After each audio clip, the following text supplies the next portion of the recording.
Okay, so by now you should have calculated the length of this side, and you should have gotten the square root of 98. If you did, excellent job.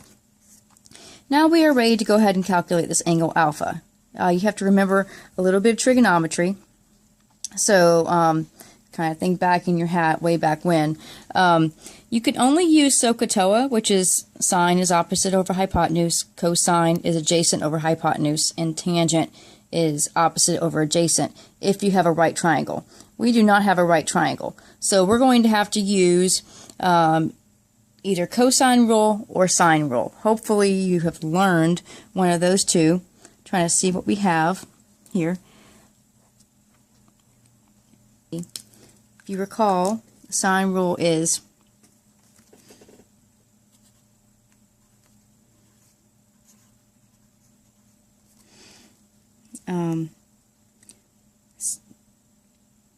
some angle over the side that's across from it.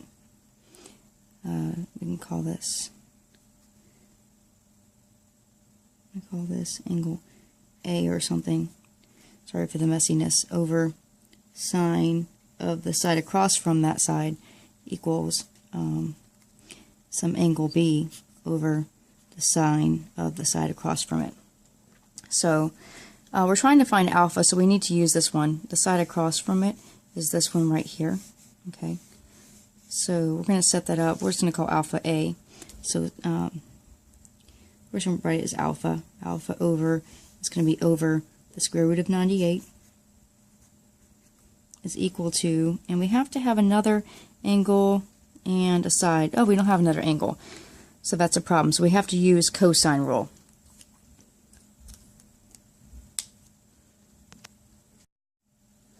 So I've crossed all this off because it turns out I can't use sine rule like I had hoped. Sine rule is far easier, but oh well. So I'm just going to go ahead and put a sheet of paper right over there so we can have a nice clean working surface. Let's look at cosine rule.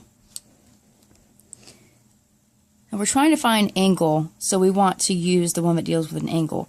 So there's two different variations of it, but the one I'm using is cosine of angle C is equal to a squared plus b squared minus c squared over 2 times a times b, where this little c is the side that's across from the angle we're trying to find. So since this is alpha, this side will go for c.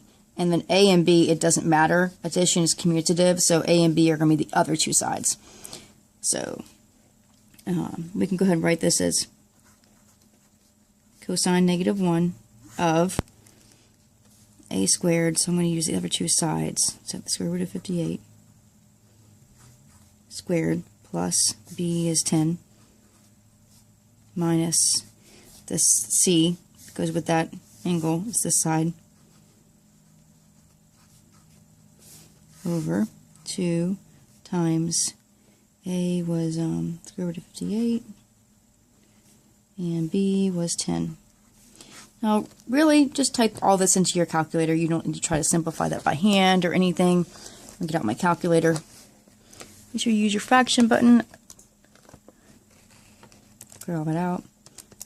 Use your fraction button. That always makes things easier. Second cosine. No. Oops. Second cosine first, and then use your fraction button. And just type this in. I know this is 58. Type that. That's 100 minus, and that's just going to be 98. Make things simpler. Over, now this is 2 times 10 is 20.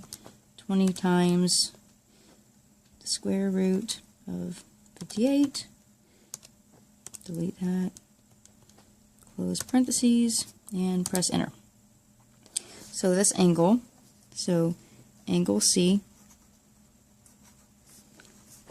is equal to, run it to 3 sig figs, 66.8 degrees. So this angle right here is 66.8 degrees. That's what we needed to know. Now we're still not really done. If you recall, your bearing is your direction from north. So since this is where we're starting from, we're going to draw our North Pole right there.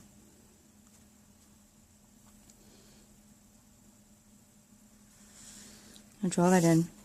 And that's your North Pole. Okay?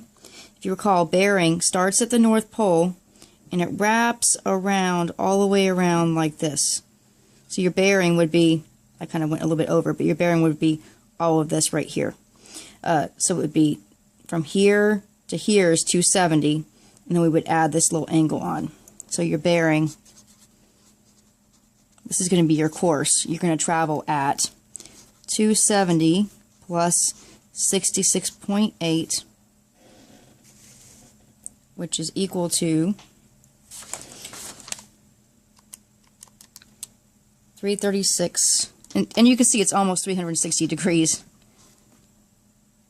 Now, if you were actually traveling, you would probably want to go ahead and type in all of that into your computerized navigational unit or something. So you're almost traveling a full 360 degree bearing, but not quite. You can see that little sliver right there. So what you would do is, if you this is your starting point right here, you would set your compass or your electronic compass or whatever you're using, whatever device you're using, set that at a bearing of 336.8 degrees from north, and you would travel that direction. And obviously you would need this length. So you would, what you would have to tell it. You would have to know how far you're going and set that as your course. And then the wind's going to push you that way, and you wind up in the end right here after you do all that.